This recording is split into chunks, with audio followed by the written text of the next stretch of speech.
नमस्कार दोस्तों। जब कभी भी रचनात्मक कार्य शुरू किया जाता है, विध्वंसकारी शक्तियाँ तरह तरह के हथकंडे अपनाकर उसको अवरुद्ध करने के कुत्सित प्रयास में लग जाती हैं। इतिहास साक्षी है कि जब जननायक कर्पूरी ठाकुर जी सिंचाई विभाग में 17,000 रिक्तियाँ भरने की बात सामने रखते हैं, तो जमशेदपुर के इलाके में दंगे भड़काए जाते हैं और उस सरकार को गिराया जाता है।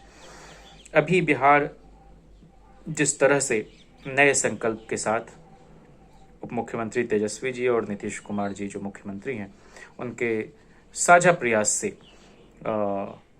आगे बढ़ने की कोशिश कर रहा है, वह कुछ लोगों को नहीं रास आ रहा और धार्मिक उन्माद अनावश्यक फैलाने की कोशिश की जा रही।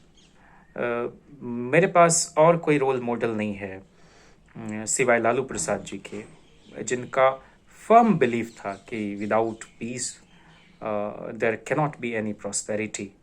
इसलिए शांतिपूर्ण सहअस्तित्व के साथ ही समृद्धि की ओर बढ़ा जा सकता है और भाईचारा को जिंदा रखना हम सब का उत्तरदायित्व है। बिहार सरकार और वहाँ का जो पुलिस महकमा है वह पूरी तरह से इस बात को लेकर सचेत है कि जो कोई भी इस तरह के काम में संलिप्त पाए जाएंगे उनको नहीं बख्शा जाएगा और गिरफ्तारियां हुई हैं।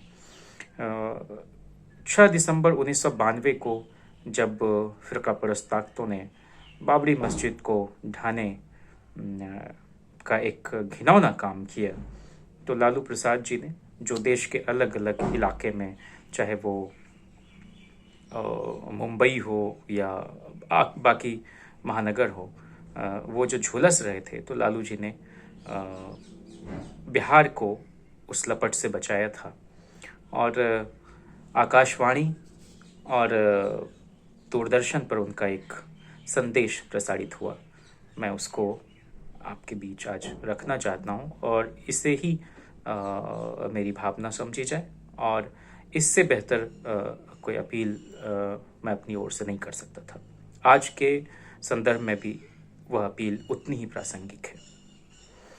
बिहारवासी भाइयों एवं बहनों, आप सभी जानते हैं कि हजारों वर्षों की गुलामी को काटने के लिए हमारे नेताओं ने, हमारे पुरखों ने राष्ट्रपिता महात्मा गांधी, बाबा साहब अम्बेडकर, डॉक्टर राम मनोहर लोहिया, लोकनायक जयप्रकाश नारायण जी, यूसुफ मेहर अली और देश की जनता, चाहे कश्मीर की हो या कन्याकुमारी की, सभी जाति, सभी धर्मों के लोगों ने भारत माँ को आज़ाद कराने के लिए बड़ी भारी कुर्बानी देने का काम किया था और आपसी एकता और हमारे पुरखों की कुर्बानी की वजह से देश आज़ाद हुआ, भारत माता मुक्त हुई, अपना संविधान बना, लोकतंत्र बहाल हुआ, स्वतंत्र न्यायपालिका का गठन हुआ और राम राज्य का जो सपना राष्ट्रपिता महात्मा गांधी ने देखा था, धरती पर उतारने का काम शुरू हुआ।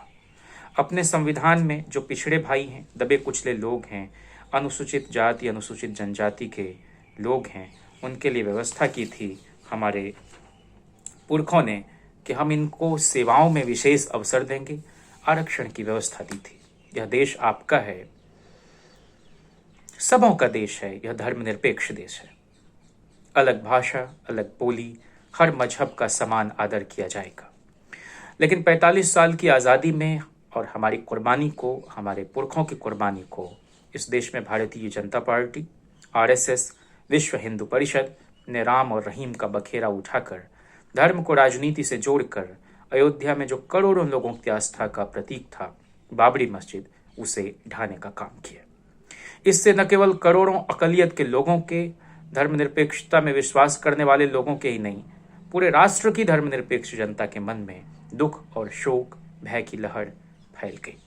हम भारत के लोग दुनिया में कोई उत्तर देने की स्थिति में नहीं हैं। हमें इसकी शंका पहले से ही थी।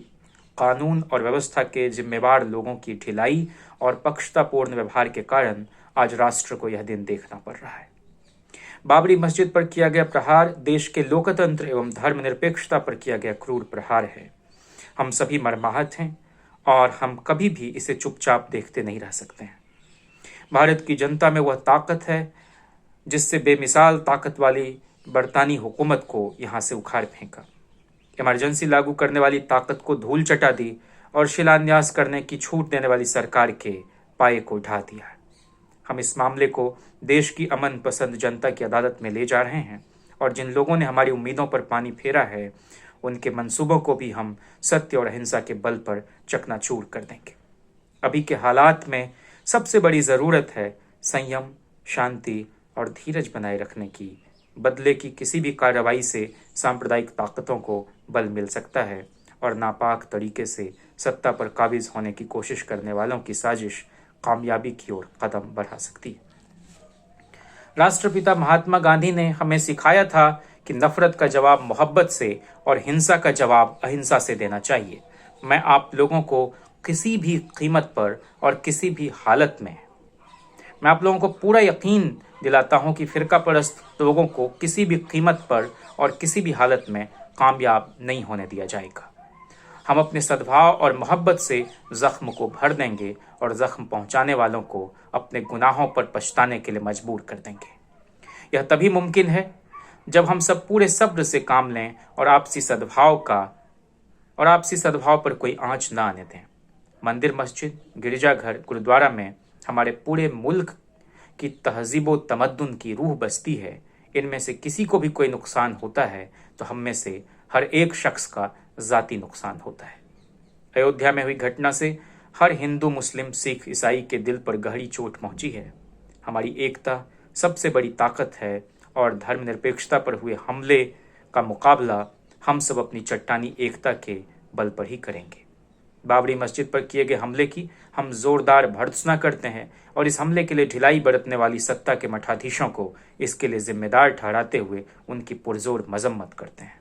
आपसे हमारी अपील है, हर गांव, शहर, गली और मोहल्ले, खेत और खलिहान में शांति और सद्भावना, दोस्ती और भाईचारा का माहौल बनाए रखें। विशेषकर जो गांव के गंवई लोग हैं, गरीब और लाचार लोग हैं, अमन पसंद लोग हैं, बुद्धिजीवी भाई हैं, धर्मनिरपेक्षता में विश्वास करने वाले हैं, उन सभी भाइयों से हम अपील करते हैं।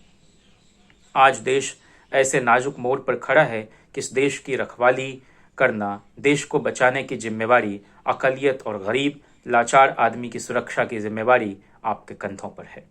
आप अफवाह पर कान न दें और हर कदम, हर मोर्चा पर सांप्रदायिकता को शिकस्त दें। सभी हिंदू मुस्लिम भाइयों से निवेदन है कि वे धैर्य और संयम बरतें, उकसावे में ना आवें, आगे आप ना आवें। हिंदुस्तान की 99% जो हिंदू जनता है, गरीब जनता है, लाचार जनता है, धर्मनिरपेक्षता में विश्वास करती है और इन्हीं ताकतों के द्वारा हम उस जहरीले सांप को, जिसने देश को ऐसे मोड़ पर खड़ा किया है, उसके घाव को निकालने का काम करेंगे।